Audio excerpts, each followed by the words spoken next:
اللہ تبارک و تعالی جب مسلمان کو توفیق دے اور اللہ کی بارگاہ کی جانب وہ رجوع کرے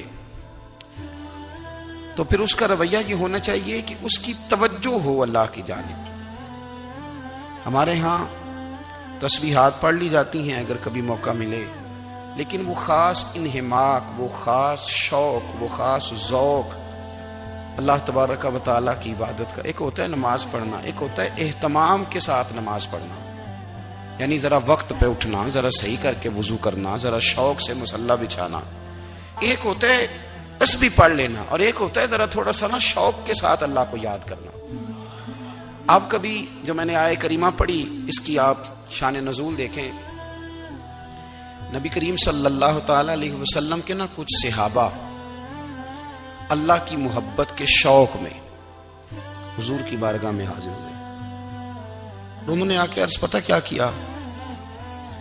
عرض کرنے لگے یا رسول اللہ صلی اللہ تعالی علیہ وسلم سالوں بیت گئے ہیں سجدے کرتے ہوئے، حضور سالوں بیت گئے ہیں تسبیح پڑھتے ہوئے، سالوں بیت گئے کہتے ہوئے کہ سبحان اللہ وہ پاک ہے، ہمیں سالوں بیت گئے یہ کہتے ہوئے کہ اللہ اکبر وہی سب سے بڑا ہے، سالوں بیت گئے کہتے ہوئے کہ الحمدللہ ساری تعریفیں اللہ کے لیے، سالوں بیت گئے اس کی تسبیح کرتے، تحلیل کرتے، تکبیر کہتے.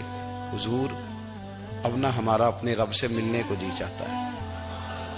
تبھی یہ حقیقت منتظر نظر آنا لباس مجاز میں، لاکھوں سجدے تڑپ رہے ہیں میری جبین نیاز میں. اور اقبال کہنے لگے کہ تیرے عشق کی انتہا چاہتا ہوں، تو میری سادگی دیکھ کیا چاہتا ہوں، میرا ذرا سا تو دل ہے مگر شوق اتنا، میں وہی لن ترانی سنا چاہتا ہوں. میرا بھی دل کرتا ہے کہ اللہ میں تجھے کہوں میں تجھے دیکھنا چاہتا ہوں جس طرح حضرت موسیٰ کلیم علیہ السلام نے کہا تھا، اور تو مجھے کہے کہ لن ترانی تو نہیں دیکھ سکتا، ذرا سا تو دل ہے مگر شوق اتنا، میں بھی وہی لن ترانی سنا چاہتا ہوں. پھر کہنے لگے بھری بزم میں راز کی بات کہہ دی، بڑا بے ادب ہوں سزا چاہتا ہوں. دیکھو سب لوگوں کے بیچ ہی میں نے یہ کہہ دیا. میرے عزیز صحابہ نا شوق میں، کتنے سارے لوگ ہیں آپ، کتنی ماشاءاللہ بڑی تعداد میں آپ آئے. ہم بھی کبھی اس شوق میں گئے ہیں کہ ہمارے رب کو دیکھنے کو دل چاہتا ہے، ہمارا جی چاہے وہ کبھی ہمیں ملے. حضرت عبداللہ ابن عمر رضی اللہ تعالیٰ عنہ حضرت عمر کے صاحبزادے، مکہ مکرمہ میں ان کی قبر ہے. میں نے جب انہیں پڑھا تو مجھے ان سے بڑا پیار ہو گیا. لیکن آپ کو پتہ ہے وہاں جا کے کسی شخص کا مزار تلاش کرنا یا پوچھنا ایک مشکل کام ہوتا ہے. تو ایک دفعہ میں مکہ شریف میں حاضر تھا تو ایک گاڑی والا ڈرائیور مجھے کہنے لگا کہ مولانا میں آپ کو جانتا ہوں، مجھے آپ سے محبت ہے، ایک بات بتاؤں آپ کو. میں نے کہا بتاؤ. کہنے لگے حضرت عبداللہ ابن عمر کی قبر دیکھنی ہے. میں نے کہا یہ تو نہیں کہہ رہا، یہ کسی نے بندوبست کرایا ہے، یہ اللہ نے تیرے دل میں بات ڈالی ہے، یہ ہو گیا تو لے چل مجھے. حضرت عبداللہ ابن عمر کو نبی پاک نے فرمایا تھا راجل صالح، یہ نیک بندہ ہے، یہ متقی آدمی. حضرت عبداللہ ابن عمر رضی اللہ تعالیٰ عنہ سیدنا فاروق اعظم رضی اللہ تعالیٰ عنہ کے صاحبزادے ہیں، اور ان کی ہمشیرہ سیدہ حفصہ رضی اللہ تعالیٰ عنہ حضور کی زوجہ محترمہ. ایک دن اپنی ہمشیرہ سے کہنے لگے کہ نبی کریم صلی اللہ تعالیٰ علیہ وسلم گھر میں آئے نا، اور اگر حضور غم امت میں پریشان نہ ہوں، طبیعت کو حشاش بشاش دیکھو تو ذرا پوچھنا تو صحیح حضور کا میرے بارے میں کیا خیال ہے، پوچھنا تو صحیح کہ کریم کی بارگاہ میں میرا کیا مقام ہے، میرے بارے میں حضور کیا فرماتے ہیں.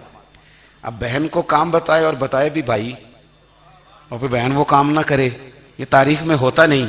حضرت عمر فاروق رضی اللہ تعالیٰ عنہ کی صاحبزادی ام المومنین رضی اللہ تعالیٰ عنہ فرماتی ہیں کہ میں تو بس منتظر تھی. انہوں نے تو کہا تھا نا کہ اگر تم حشاش بشاش دیکھو تو بات کرنا، لیکن حضور تشریف لائے، میری باری تھی، میرے گھر تشریف لائے، کھانا پیش کیا تو فوراً میں نے عرض کی حضور ایک بات پوچھنی تھی.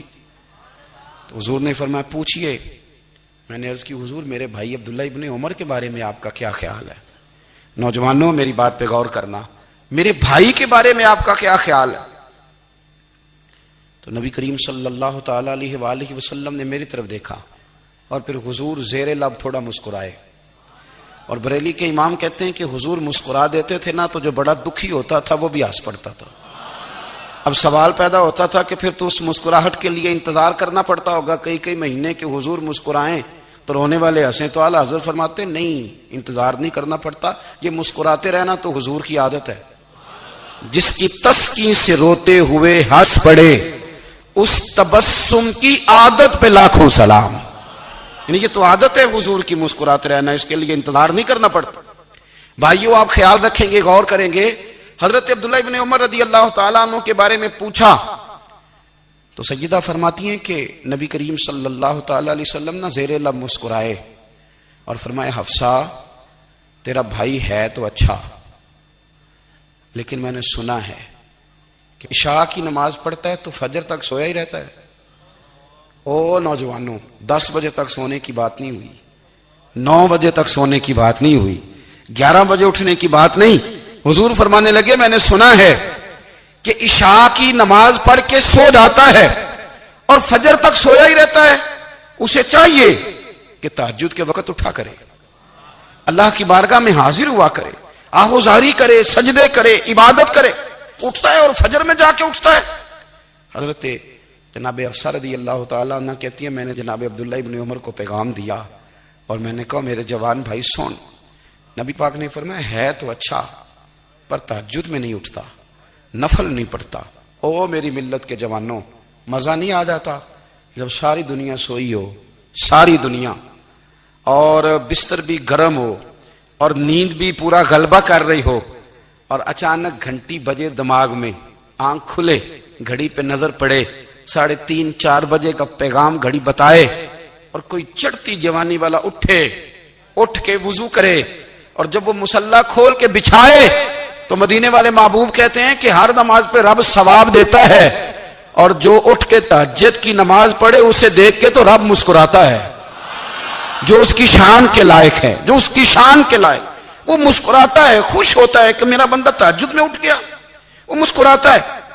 کاش ہماری صبحیں کبھی اپنے مالک کے نام ہو جائیں۔